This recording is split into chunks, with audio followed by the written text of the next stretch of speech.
نن بالاخره هغه ورځ ده چې موږ یې ټوله په انتظار وو، خو تر موږ علاوه یو بل خورکی د انتظار ورته مړ پروت و. السلام علیکم، زما نوم محمدالله دی. زه د کندهار ښار اوسیدونکی یم. زما د خپلو ملګرو او دوستانو څخه دا ګیله ده چې ماته واده نه راکوي. تر ما مشرانو او کشرانو دواړو وکړه، خو زه لا پاته یم.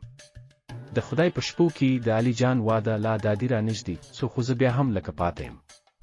مانې بیخي ډېر د زړه سوي یم که واده نه راکوي. هغه کوز د خورا وکړي چې امید مې یې دا ژمي بیخي زور غواړي بالا بې واده نه کېږي. ای په خدای د زړه سوي یم.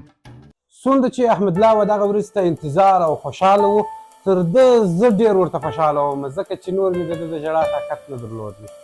साला ये दुख का खत्म नहीं होता बे.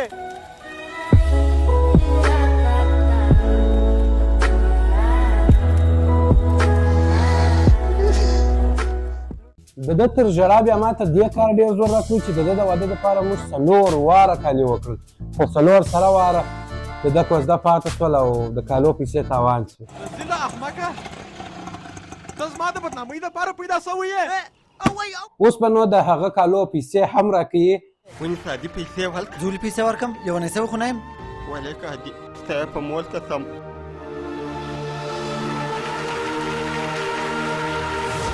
او د واده بعده به ځان هم نه ورکوي، منظم به میلې او بنډار ته راځي، کنې زه پر احسان باندې عرض کوم. صاحبه عجبه نظر دی، عجبه نظر دی. زما په مغزو کې د سارې سي ګوړاړې و، خو د نازوانه د مې پر خوله نه راتلله. عجبه ما ته خدای ورور نه دی راکړی، خو د احمدالله په شتون کې بیا ما هېڅ کله د بېورورۍ احساس هم نه دی کړی. د ژوند په هر ښه او بد کې د غره غوندې کلک راسره درېدلی دی او پر شا یې ټکولی یم. خو دا بیا جلا خبره ده چې وخت یې پر شا ډېر ټینګ وټکولم او خوږ یې کړلم. एकदम इन्होंने वक्त बदल दिया, जज्बात बदल दिए, जिंदगी बदल दी. ओ भाई मारो मुझे, मारो मारो मुझे, मारो मारो. چې زه در باندې ونه غمیږم نو راسي چې د احمدالله په باره کې نور صفتونه، غیبتونه او ځینې پټ رازونه د ورونو او یارانو څخه واورو. د احمدالله په رقم ورور د خوشبختو خلکو په نصیب کېږي. همیشه یې موږ ته ویاړ او عزت رابخښلی دی. نن یې مهمه او د خوشحالۍ ورځ ده. الله تعالی دې همیشه دغسې د خوشحالۍ ډک ژوند په نصیب کړي. د احمدالله جان پاک نیت، نرم زړه او سپین خیال زموږ د کور برکت دی. الله دې غم نه راویني. احمدالله مې یوازې ورور نه، بلکې په بده ورځ مې اوږه ده او په ښه ورځ مې یار او اشنا وي. احمدالله چې دی د هرې خوا صفرا دی، بس یو لږ ډېر وسوسې دي. د احمدالله دغه عادت مې خوښ دی چې په مشکل کې غږ پر وکړي دی نه شاته کېږي. نو سوچ مې په دغه ځای کې باندې احمدالله جان چې دی ګای ګای موږ ته وایي پیسې مه مصرفوئ، او چې یو وخت بیا راشي خپله پیسې داسې مصرفوي لکه کاغذان، غلک سر مو نه به خلاصېږي چې دا اوس موږ ملامت یو که دوی ملامت. د ده ملګرتیا لوی نعمت دی. ځینې خلک په بد وخت کې یوازې دعا درته کوي، او احمدالله جان د هغو کسانو څخه دی چې په بد وخت کې هم دعا درته کوي او هم درسره ژغلي ځان درسره ستړی کوي، او هغه دعا په عملي توګه درسره ښکاره کوي. که چا راته ویلی چې ورور، زه به وایم چې احمدالله. که چا راته ویلی چې انډیوال، زه به وایم احمدالله. که چا راته ویل چې ښه انسان، زه به وایم احمدالله. که چا راته ویل چې بد انسان، زه به وایم چې احمدالله. نو بس ته بلا راسه بیا به کېږي. احمدالله جان نور ښه ځوان دی، بس چې د خندا یې نه کیسه مه وایي. دی چې خاندي موږ ورخطا کړي، چې اوس خاندي که مرض خراب کړي. او د ده بیا دا بد عادت دی چې پیسې ورسره یې خوشحالې، چې پیسې نه یې ورسره بل خو غمېدلی چې غمېدلی، موږ لا وغموي.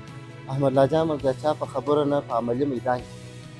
احمدالله جان په ښه ځواني به لا لمر ته مه ګرځېږه. احمدالله جان د ښه ملګري تر څنګ ښه پر کې هم دی، او ګپه نه در سره کوم، دکان ټوله نکشي احمدالله جان کړې ده.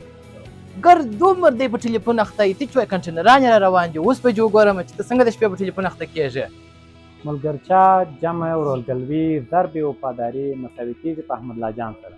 حضرت عمر رضی الله تعالی عنه فرمایلی دي وایي تر هغه وخت چې مو د یو چا سره کاروبار، ګزاره او سفر نه کړي، نو د هغه باره کې د ښه او د بد قضاوت مه کوئ. مګر که چا یو زما څخه د احمدالله په باره کې پوښتنه وکړه، زه په پوره ډاډ سره ورته وایم چې انشاءالله په ملګرتیا یې نه پښیمانه کېږي. ژوند یو سفر دی او موږ او تاسې د دې سفر مسافر. تر ډېره وخته موږ تاسې دغه سفر په یوازې ډول مخ ته وړو، او د سفر پر ډېرو لوړو او ژورو یوازې ورځو. کله ځینې خلک راسره وي خو کله بیا نه وي، خو بیا یو وخت داسې وخت راځي چې موږ د خپل دې سفر لپاره یو دایمي ملګری پیدا کړو چې زموږ سره د دې سفر په هره لوړه او ژوره کې راسره وي، زموږ حمایه کوي، موږ ته هوډ او قوي اراده راکوي، هم مو د بدې لارې راګرځوي او هم مو پر سمه لار باندې برابروي.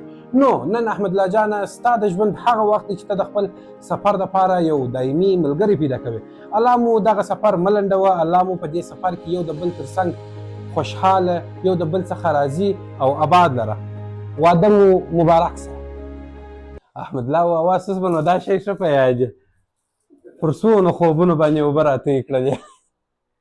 दुश्मन न करे दोस्त ने वो काम किया है, उम्र भर का गम हमें